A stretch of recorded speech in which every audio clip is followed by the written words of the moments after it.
Hello दोस्तों Delhi police constable का exam जल्द ही आने वाला है। तो आज से हम दिल्ली पुलिस कांस्टेबल एग्ज़ाम्स के प्रीवियस ईयर्स में पूछे गए इम्पोर्टेंट क्वेश्चंस आपके साथ डिस्कस करेंगे। तो यहाँ से आपको दिल्ली पुलिस कांस्टेबल का जो एग्ज़ाम है वहाँ पर तो हेल्प मिलेगी ही, साथ में वो सारे एग्ज़ाम्स जिनमें मैथ्स पूछा जाता है उन सारे एग्ज़ाम्स में भी यहाँ से आपको हेल्प मिलेगी। तो ये क्वेश्चंस 2020 का जो एग्ज़ाम हुआ है उसमें पूछे गए हैं। पार्ट नंबर फर्स्ट आज हम करेंगे। तो स्टार्ट करते हैं क्वेश्चन नंबर फर्स्ट से। इसमें बोला एक व्यक्ति ने अपनी यात्रा के पहले भाग 160 किलोमीटर प्रति घंटा और दूसरा भाग 240 किलोमीटर प्रति घंटा की गति से तय किया और अपने गंतव्य तक की कुल 3840 किलोमीटर लंबाई की दूरी को 20 घंटे में तय किया। तो दूसरे भाग की दूरी कितने घंटे में तय की गई? तो देखो टोटल डिस्टेंस जो है ना वो दो पार्ट्स में डिवाइडेड है, ठीक है। तो जो फर्स्ट पार्ट है उसको कवर करने के लिए उसकी स्पीड कितनी है 160 किलोमीटर पर आवर, और जो सेकंड पार्ट है उसको कवर करने के लिए उसकी स्पीड कितनी है 240 किलोमीटर पर आवर। और टोटल डिस्टेंस कितना कवर किया उसने 3840 किलोमीटर का, और कितना टाइम लिया 20 घंटे। तो यहाँ से स्पीड निकाल सकते हैं हम, एवरेज स्पीड तो कितनी आ जाएगी 3840 डिवाइड बाई 20, काटोगे कितना आ जाएगा 192 आ जाएगा। तो ये 192 एवरेज स्पीड आपकी आ जाएगी।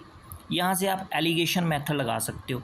तो 192 में से 160 माइनस करोगे कितना आ जाएगा 32, और 240 में से 192 माइनस करोगे कितना आ जाएगा 48 आ जाएगा। अब 48 रेशो 32, ये किसकी रेशो आ गई आपके पास, ये टाइम की रेशो आ गई।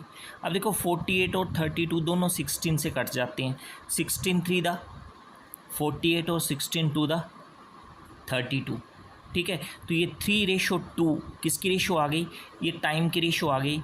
यानी फर्स्ट पार्ट के लिए टाइम की रेशो 3 आ गई, सेकंड पार्ट के लिए टाइम की रेशो 2 आ गई, और टोटल टाइम रेशो में कितना हो गया 3 + 2 5, और एक्चुअल में टोटल टाइम कितना है 20 आवर्स। तो इसका मतलब ये 5 रेशो की वैल्यू किसके इक्वल हो गई आपके पास 20 घंटे के इक्वल, ठीक है। एक रेशो की वैल्यू कितनी आ जाएगी 4 घंटे आ जाएगी। आपको फाइंड आउट क्या करना है, आपको फाइंड आउट करना है कि दूसरे भाग की दूरी कितने घंटे में तय की गई। तो देखो दूसरे भाग की दूरी के लिए टाइम कितना है रेशो में 2 है, तो 2 रेशो की वैल्यू निकालनी है आपको। तो एक रेशो की वैल्यू 4 घंटे, 2 रेशो की वैल्यू 8 घंटे। तो ऑप्शन ए जो है वो सही हो जाएगा। क्वेश्चन नंबर सेकंड में बोला है किसी वस्तु का अंकित मूल्य 5000 रुपये है, इस वस्तु पर क्रमशः 15%, 10% और 18% की 3 क्रमिक छूट दी गई हैं, तो उस वस्तु का विक्रय मूल्य क्या होगा। तो देखो आपको मार्क प्राइस दिया हुआ है 5000, और इस पे जो डिस्काउंट है वो दिया हुआ आपको 15%, 10% और 18%। तो आपको सेलिंग प्राइस यहाँ पे निकालना है, तो निकाल सकते हो आप। तो सेलिंग प्राइस का फॉर्मूला क्या बनेगा आपका 5000 मार्क प्राइस आ जाएगा इनटू 100 माइनस पहले वाला डिस्काउंट, तो 100 माइनस 15 85 अपॉन आ जाएगा आपका 100, इनटू 100 माइनस दूसरे वाला डिस्काउंट, तो 100 माइनस 10 90 आ जाएगा अपॉन 100 आ जाएगा, इनटू 100 माइनस तीसरे वाला डिस्काउंट यानी 100 माइनस 18, तो 82 आ जाएगा डिवाइड बाय 100। बस इसको आप सोल्व कर लो, आंसर आपका आ जाएगा। तो देखो ये 2 0 से ये 2 0 कैंसिल हो गई, 1 0 से ये वाली 1 0 कैंसिल कर लोगे, 5 से ये 10 कटेगा, यहाँ पे 2 आ जाएगा, और 2 से 90 काट लो, ये 45 आ गया आपका। 5 से 45 को काटोगे 5 9 दा 45 और 5 20 दा 100 आ जाएगा, ठीक है। ये 2 से 82 काट लो तो 41 आ जाएगा। तो डिनोमिनेटर में कुल मिला के कितना बचा आपका 10 बच गया, और न्यूमरेटर में क्या आएगा 85 × 9 × 41, ठीक है। तो इन तीनों को आप मल्टीप्लाई करोगे तो आपके पास आएगा ये 31,365, ठीक है।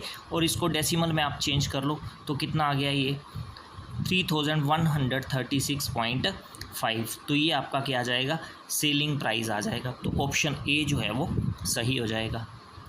अच्छा, क्वेश्चन नंबर थर्ड में उसने बोला है एक आयताकार भूखंड की लंबाई उसकी चौड़ाई से 15 मीटर अधिक है, तो चौड़ाई हम अगर x मान लें, ब्रेथ हमने x मीटर मान ली, तो लेंथ कितनी आ जाएगी, वो ब्रेथ से 15 मीटर ज़्यादा है, तो लेंथ आपकी x प्लस 15 मीटर आ जाएगी।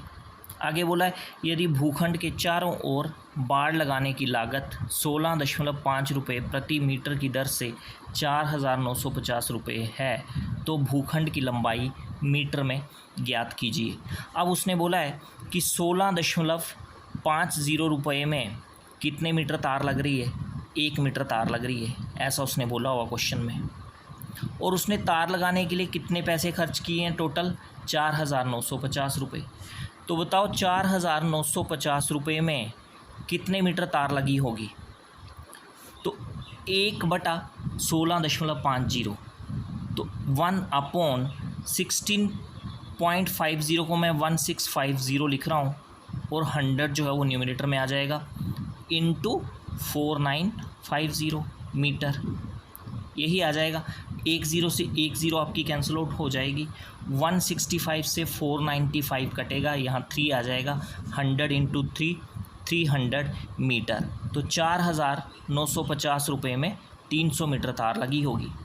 अब ये 300 मीटर तार जो है वो रेक्टेंगुलर फील्ड के चारों ओर लगी है, तो ये 300 मीटर जो है वो क्या आ जाएगा, पेरीमीटर आ जाएगा, परिमाप आ जाएगा उस आयताकार भूखंड का। और आपको पता है रेक्टेंगल का जो पेरीमीटर होता है, परिमाप होता है, वो किसके इक्वल होता है, 2 इंटू लेंथ प्लस ब्रेथ, तो ये किसके इक्वल आ जाएगा, यही तो 300 मीटर आ जाएगा।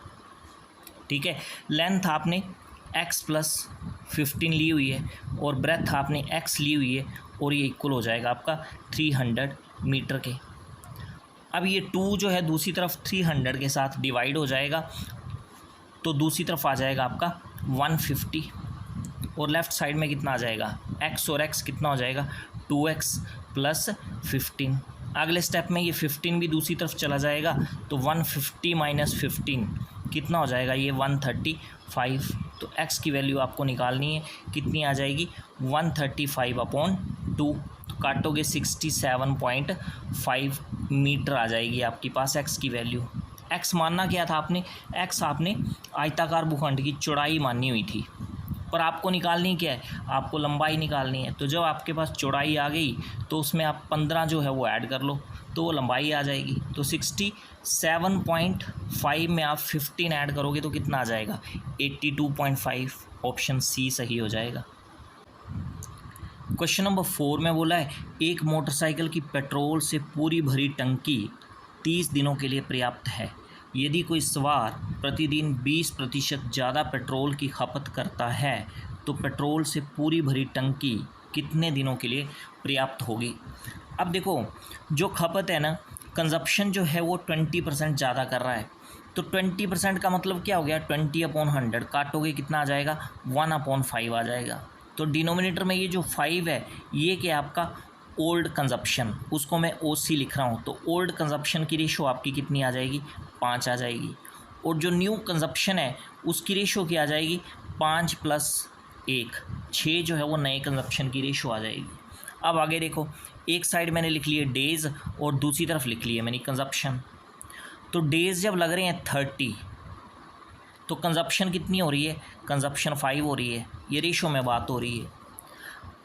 और कंजप्शन अब होगी कितनी, 6, तो आपको डेज़ यहाँ पे निकालने हैं।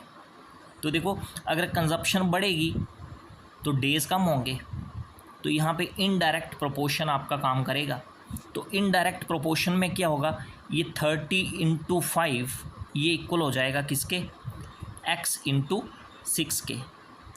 ठीक है ना, बस इसको आपको सोल्व करना है। देखो 6 से ये 30 कटेगा, यहाँ पे 5 आ जाएगा, x की वैल्यू कितनी आ जाएगी, 25। तो वही आपको फाइंड आउट करनी थी, ऑप्शन बी जो है वो सही हो जाएगा।